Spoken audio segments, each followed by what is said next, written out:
So very good morning everyone. Happy Diwali to everyone. Hope all of you are preparing well. So lot of candidates have been asking for IND AS 101. So let's quickly check out what are the questions you should focus. It will be very handy for you. So do check it out and do make use of it. So first one is Company Diwali is a foreign subsidiary of Company Happiness and has adopted IFRS. Company Diwali prepares financial statements as per AS.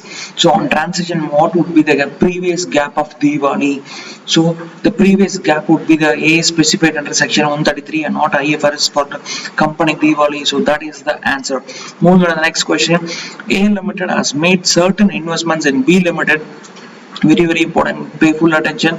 In B Limited's convertible debt, its secure debt instruments, the conversion rights or substantive rights and would provide A Limited with the control over B Limited. A Limited has evaluated that B Limited would be treated as a subsidiary under IND AS and hence would require consolidation in its IND AS CFS. B Limited was not a subsidiary associate of JV under previous gap. How should B be consolidated and transition to IND AS assuming A has opted to avail the exemption from the retrospective restatement of past business combination? Nice question. So hope you understood the question. Let's quickly check out what you should present. So the key terms in this is, so they need not comply with the IND AS, but the thing is the subsidiaries FS, the para from the IND AS prescribes that when the past business combination are not restated, I repeat, IND AS 101 prescribes that when the past business combination are not restated and the parent entity has not consolidated an entity as a subsidiary in accordance with previous gap, very important, then subsidiaries assets and liabilities would be included in the parent's opening CFS at such values as will appear in the subsidiaries separate financial statements. These are the key terms which will fetch you marks in the exam. And so if it was a first time adopter of IND AS, after applying the relevant first time adoption, that is mandatory exception and voluntary exemptions. I repeat, mandatory exception and voluntary exemptions. Here it is exception, here it is exemption. These are the various mistakes you tend to make in the exam.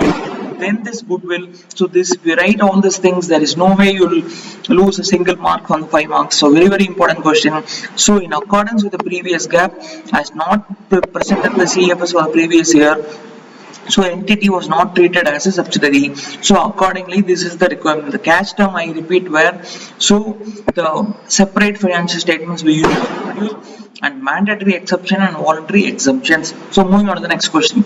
B Limited as a subsidiary B Limited.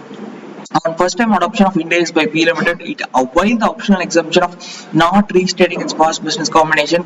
However, A Limited and CFS has decided to restate all its past business combination. Whether the amount recorded by the subsidiary need to be adjusted while preparing the CFS A, considering A does not avoid the business combination exemption. Will the answer be different if A Limited adopts IND AS after B Limited? So what you should write, in case if you not watch the video of how to present the answers, do watch it. I will explain with IND AS 115 another question as well. So first time adopter may elect not to apply IND AS retrospectively to past business combination. So if a first time adopter restates any business combination to comply, it shall restate all later business combination and shall also apply IND AS 110 from the date. So IND AS 110 is consolidated financial statements. So let's take a look at the example. So if first time adopter elects on 30th June 2020, it shall restate all business combination occurred between the June to date of transition and it shall also apply IND AS 110 from June 30. So in this case, the conclusion is if A Limited restates, it would have to be applied to all business combination of that group, including the subsidiary for the purpose of CFS. If an entity becomes first time adopter later than its subsidiary at the same carrying amount, so in this case where the parent adopts IND AS later than the subsidiary, then it does not change the amount already recognized by the subsidiary. So that amount will remain the same as it was prepared earlier. Hope all of you follow this question. So moving on to the next question. X Limited is a holding company of Y Limited. X Limited is required to adopt IND AS from April 1, 2021. X wants to avail the optional exemption of using the previous gap carrying value with respect to PPE, whereas Y wants to use fair value of PPE as its deemed cost. So examine whether X can do for CFS. So the conclusion is different values cannot be adopted for CFS. However, in their own books they can adopt. So it will not be permissible to use different phases for arriving at the DM cost of property, because it will not give the right picture to the investor. Even if you don't know some question, try to apply logic, try to see like an investor, try to see like a professional. You will be able to get the answer. So moving on to the next question. And last important question, ABC, this is from your test your knowledge. Previous questions we discussed were from illustrations. So we literally covered everything within 10 minutes. It's going to be very handy for you. So listen to it 2 to 3 times. You will surely not miss a single mark from IND AS 101. ABC Limited is a government company and is first time adopter of IND AS.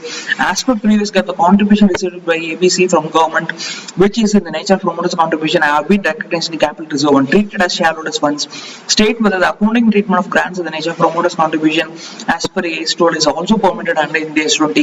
If not, what will be the accounting treatment of such grant capital reserve? First thing you should write is, as per IND AS 20, so standard does not deal with government participation in the ownership of the entity. That is the first thing. And the key thing is, the contributions in nature of shareholder contribution are recognized in capital previous gap. The provision of IND AS 1 would be applied except in those cases. These 4 points are very, very important. Recognize all assets whose recognition required and not recognized, then reclassify, then apply IND AS in all measuring the recognizing assets and liabilities. So now if you see the fourth para, unlike AS 12, IND AS 20 requires the grant to be classified as either a capital or an income grant and does not permit recognition of government grants in the nature of promoter directly to shareholders funds. So that is, there is no provision in the IND AS 20 requiring that. So that is, first I would recommend you to write this 4. That's why I started with that, then go to that, then.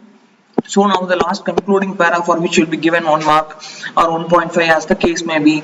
So the above requirement of para, the contribution recognized in capital reserve should be transferred to appropriate category under other equity at the date of transition to IND AS. Don't miss out any of these points, very, very important. These are the scoring areas.